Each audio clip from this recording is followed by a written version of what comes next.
Assalomu alaykum, mening oshxonam kanalining obunachilari. Bugun biz sizlar bilan qovurma somsachni o'rganamiz. Bizlarga kerak bo'ladi 550 gram un, 300 ml suv, choy qoshiqda tuz. Oddiy osh xamiri qorib olamiz. Tuzimizni suvga solib, aralashtirib, navbat suv tayyorlab olamiz. To'g'rashamizni solamiz. Unimizni oz-ozdan solib, xamir qorib olamiz. Bismillahirrohmanirrohim. Xamirimizni ham qorib oldik. 15-20 daqiqaga tindirgani qo'yamiz. Tinguncha qiymasini tayyorlab olamiz. Qiymasi uchun bizlarga 350 gram qiyma, 400 gram piyoz mayda to'g'rab olingan, tuz, murch va ziravorlar kerak bo'ladi. Yarim piyola yog' qovurib olishimiz uchun kerak bo'ladi.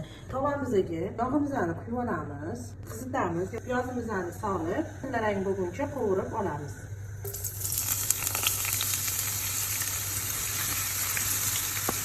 Tillarang bo'lib qovurildi, qiymamizni solamiz. Tuz, murch, ziravorlarni solib, qovurishimizni davom ettiramiz.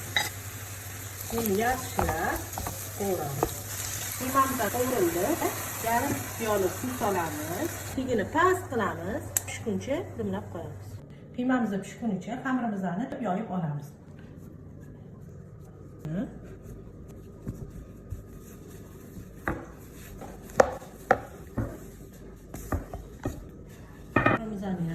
Yupqa qilib yoyib oldik. Endi bunga qo'ygan margarinimizni surib olamiz. Hamma yog'iga ozgina solib, keyin surib chiqamiz bir tekis.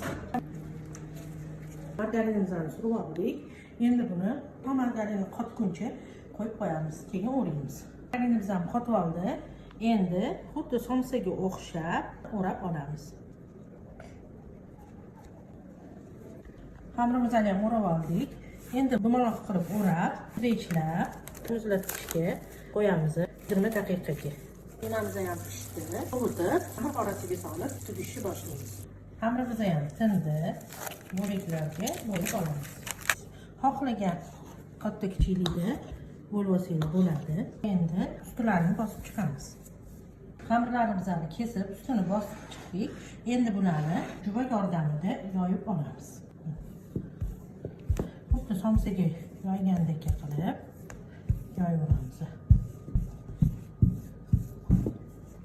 Mana hammasini xuddi shu tariqa yoyib chiqamiz.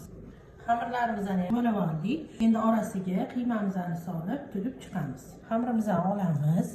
Bitta osh qoshiqda ichiga qiymasidan solamiz. Yopib, oysimon qilib yopamiz. Chetlarini yaxshilab bostirib chiqamiz. Endi tugamiz buni. Chimchilab shunaqa bostirib tugib ketaveramiz.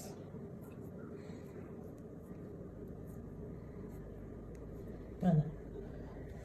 Tayyor. Qolganlarini ham xuddi shu tarzda tugib olamiz. Hammasini tugib oldik. Endi buni qizartirib qovurib olamiz. Sonimizga yog' solib, oldindan qizdirib qo'yamiz. So'ng go'shtidan solib, o'rtadan banan oluvdi, ikki tomonini qizartirib, qovurib olamiz. Aylantirib qovuramiz. Chiroyli bo'lib qizarib chiqdi. Endi yog'dan ko'tarib olamiz. Qolganlarini ham xuddi shunaqa qilib pishirib olamiz, qizartirib, yog'larni yaxshilab silqitib olamiz. Maraq somsamiz ham tayyor bo'ldi. Albatta tayyorlab ko'ring. Keyingi videolarda ko'rishguncha xayr, sog' va salomat bo'ling.